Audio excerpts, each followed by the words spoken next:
Hey y'all, I'm gonna show y'all how to do these box braids, these box goddess braids. I started off knotless, but I pretty soon realized that was not for me. And you really can't tell the difference, so stay tuned so you can see what I did.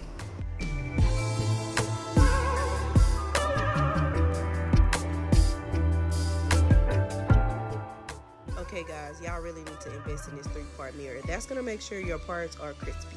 The amount of hair you want to use depends on how big you want your braid to be.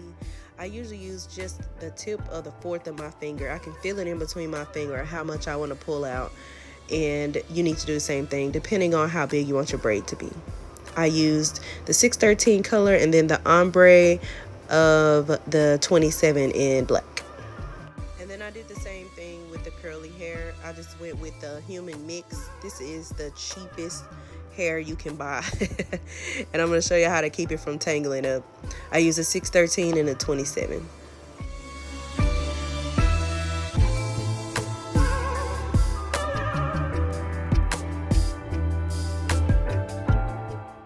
Now y'all, the parting is going to make the hairstyle.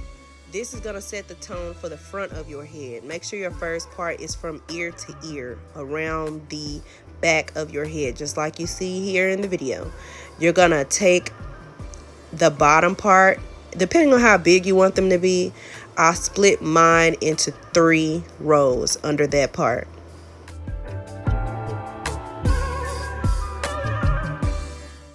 I used Shine in Jam with the yellow top, smeared that across my part to get that crispy line that I love so much. As crispy as I can get it, because I can't really see, but I can, but I can't. And that's where we are with that. So as you can see, I have 3 rows under my ear, and above my ear is 6 rows on each side. Now, of course, your parts may be a little bit different because from ear to ear, obviously, our heads are not going to be the same size. So you need to eyeball that, okay? I cut that hair off for the actual curly parts I'm going to add in. And moving forward, y'all, I started this braid and I quickly realized, honey, I don't need to do no knotless. I can use a good old box braid and call it a day. And that's exactly what I ended up doing. Now, if you want to do the knotless, you start your braid off with just your hair and you take small pieces and add it in.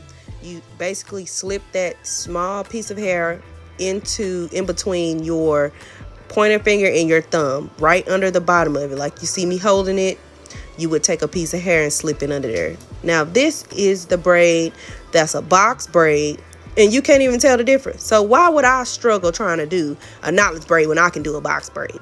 Stop playing.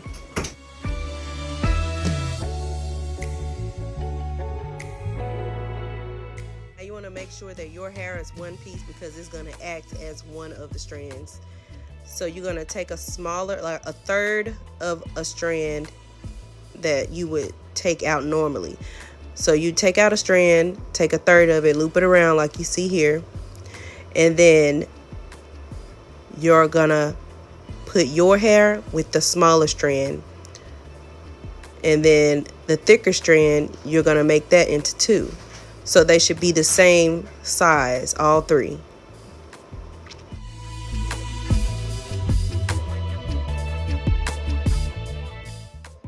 And then you're going to start to braid. And you'll feel between your fingers. And as you braid down and you look at the braid, if one of those strands, like the smaller strand that you added, the smaller piece of hair that you added, if it needed to be a little thicker, you will be able to feel that. Usually it needs to be thinner because your hair is acting as one of the strands too. If you have shorter hair, then you would want to pull out a strand that's a little bit thicker. Me, I have longer, thicker hair, so my hair can act as one of the strands, and I can pull out a thicker strand of hair, I'm sorry. So then I would just take that hair, the goddess piece, I stick it down like you saw, swirl it around to my mouth to hold it, and I just keep braiding down. And as I'm braiding, you see me pulling one strand out because this hair loves to get tangled quickly. And I braid it all all the way down to the end. And if you wanted your ends to be curly, which you'll see, I'm going to end up braiding this and dipping it, braid it so it can be crinkly at the ends. But if you wanted it to be curly, you could just simply start to add in that curly hair towards the end, and you would just keep adding until it was curly towards the end. Some people use the nail glue, some people just braid it all the way down.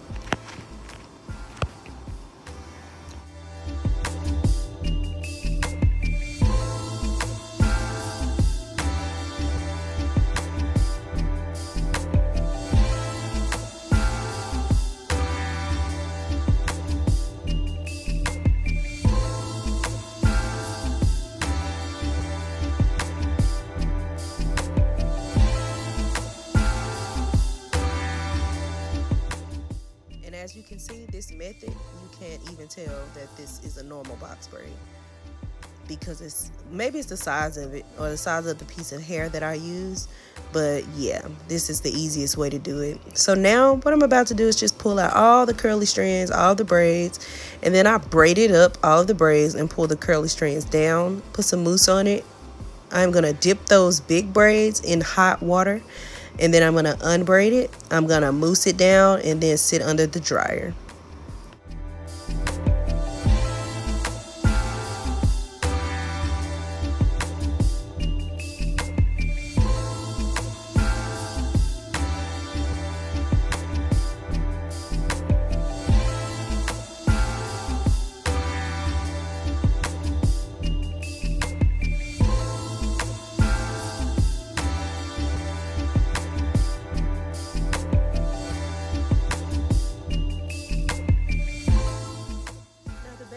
Cut braids is to use the razor comb.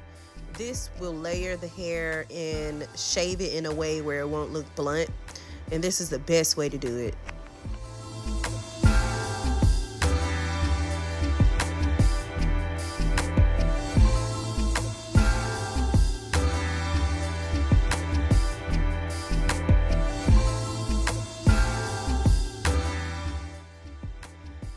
The finished look. I love how it came out. I used most of that 613 towards the back, and I use most of my 27 towards to frame my face, so it gives it that look that I want, but also not too much. Like, subscribe, and comment, and if you guys have any other hairstyles you want me to try, put them in the comments. Thank you. Bye.